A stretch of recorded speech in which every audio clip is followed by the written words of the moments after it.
เขาเจอต่อสุดท้ายแล้วใครจะชนะทางด้านกองตะวันนี่เคยเอาชนะให้ของปอราชวัฒน์มาแล้วนะครับไม่ธรรมดาวันนี้ไปเจอเสือเท่าอย่างบอลเพชรครับอะไรจะเกิดขึ้นครับในสายจาก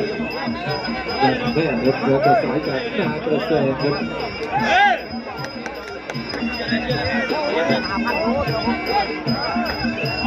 จับเทเลยครับโอ้โห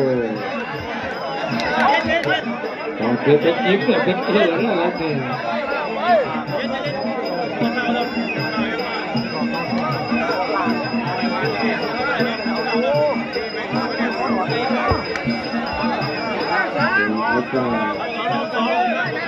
พละกำลังกับศิลปะนะครับคู่นี้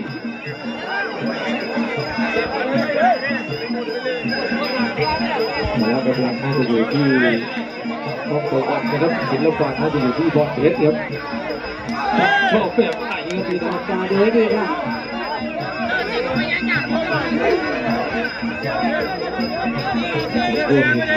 มาดูเบอร์ใหญ่ๆเสือสิงห์กระทิงดูมาเยอะเลย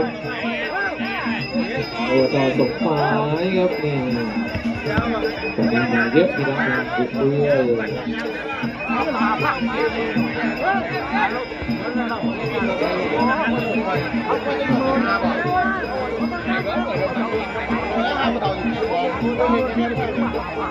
โบสคู่สำคัญที่หนึ่งที่เราไล่เรียงไว้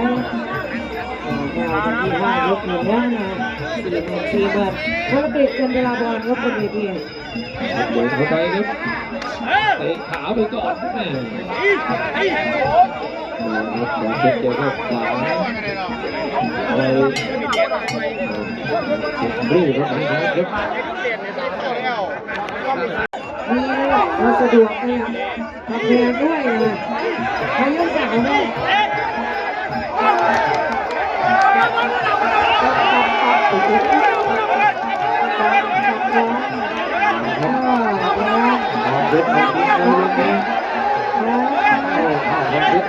บอลตะวันไม่ได้ถูกเราบอลยึดออกเป็นจอไปคนเอาไป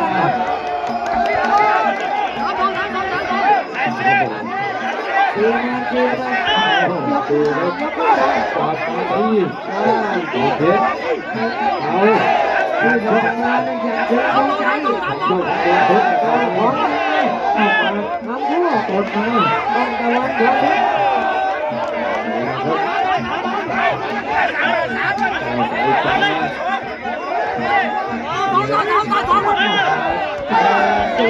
นับไปกับกดมาเองเลยขอเพชรสองแล้วมาเขามีสองแล้วสองรู้แล้วขอเพชรยกมือขอเพชรออกมารับใช้เลยนะครับได้สองยกทิ้งคือโอมายกที่3ครับไปไหวแล้ว โอ้เจอฉายชุดเดียวครับขอเพชรโอ้คาราบาลยกมือขอโทษครับ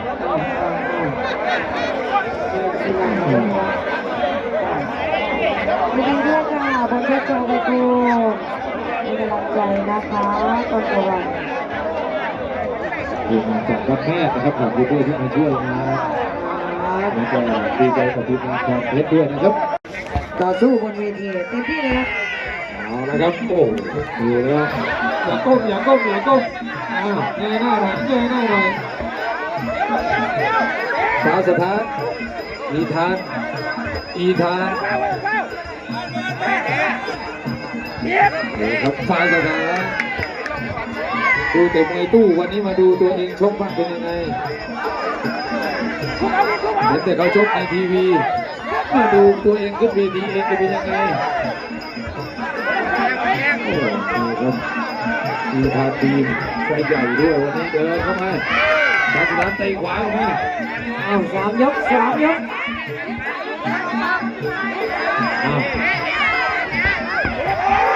ดูครับใครกองเชียร์มากเหมือนสอพ่อมานอนนี่เราใครชนะผู้กำกับจะให้เลือดขั้นพิเศษประจำการยกขอบเวทีมวยจากร้อยตำรวจตรีให้เป็นร้อยตำรวจเอกไปเลยตำ ดูผู้ชอบกีฬามวย เอาเงินเดือนขึ้นพิเศษผู้กับสพเดชอุดมสั่งมาใครชนะ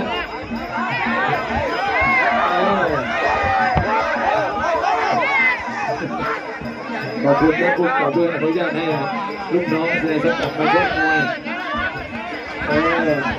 าสาสบายที่ทางที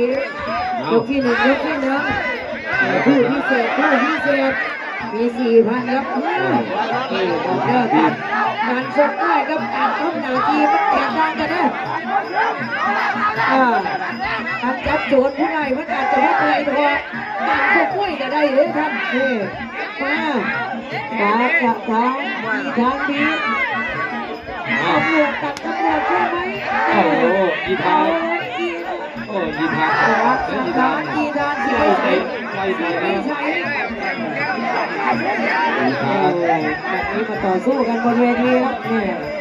อีทางพักก่อนครับวันนี้กำลังของเราก็นำทีมโดยท่านร้อยตำรวจเอกทุกคนกันเดือดสายเลยแต่ไม่ต้องฟังเลยตำรวจดีแต่ไม่ได้เลยทุกคนที่นั่นแต่พอดีจะลองฟังมีทำหน้าที่บนเวทีนะยกรู้ผลครับมี4,000ประกอบการเขามีใจในทหารเก่านะครับผู้กองผู้ดีบนเนี่ยสุวิทย์สันติราช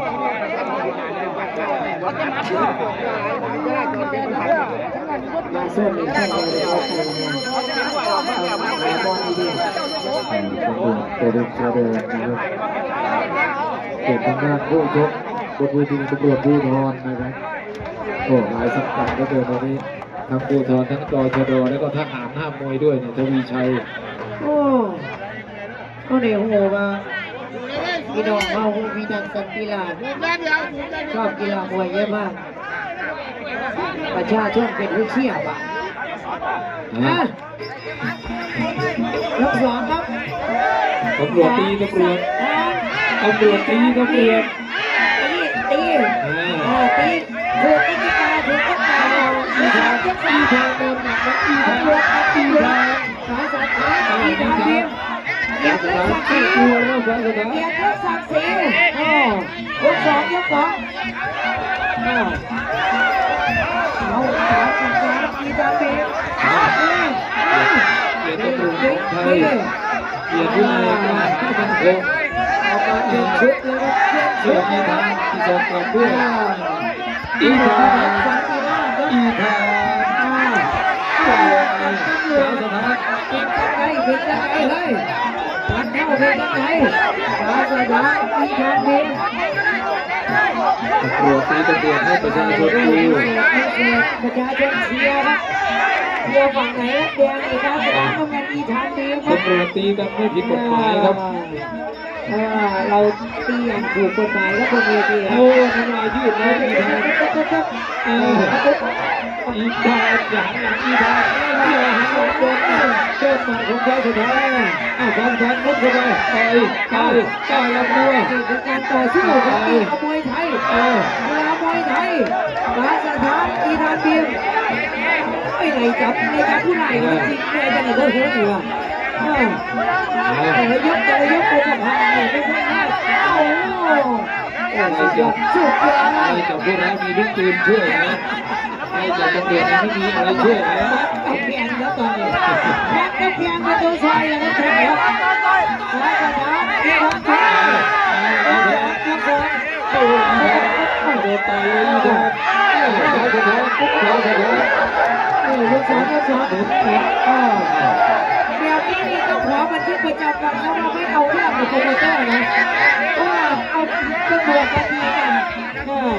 ม่เอาเรื่องกับโปรโมเตอร์แล้วสีสันนะพี่น้องเป็นไรแจ้งโควิดมาแล้วว่ามาเอาเรื่อง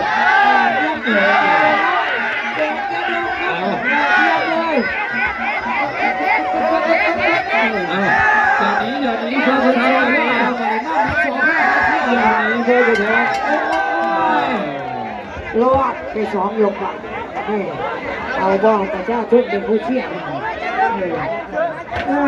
ก็จะได้ครับ กูไรจับยากับลูกไม่บ้านนี่แล้วว่า ผู้หลักคนผู้กระบอกยากว่าเป็นเล็กน้อยเลยเอาสิเป็นยังไงเนาะสิหน้าพักจะกระชิบเงินอย่างนี้เอา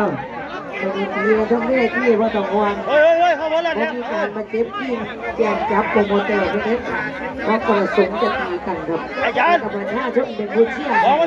เป็นสังคีวย่างบอกกันรถตำรวจตีกัน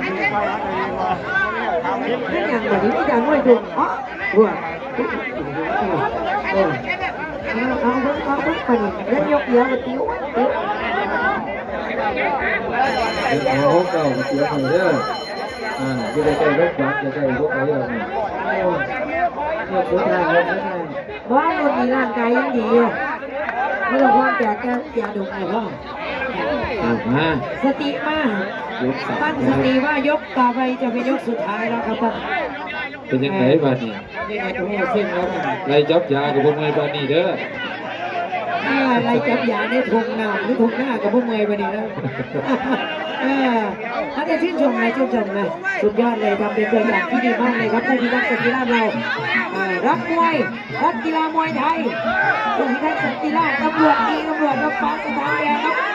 มีทางดีก็มาครับสุดท้ายน้ำกระจายปาสถานอีธานต่อยเข้าไปลุยเข้าไปอีธาน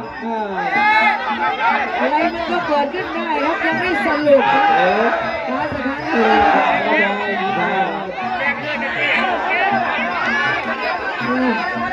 โล่แบกนะครับมันกับโล่แบกเลยครับ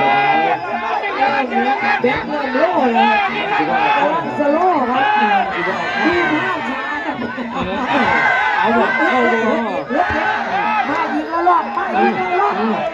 ปึ๊บสวยพอเลยได้ไม่สวยดีกว่าอย่าได้มันมีมาใหม่มันนี่นะอย่าเผลออย่าไหลนะสวยมาหันโอ้โหไหเป็นไหเนี่ย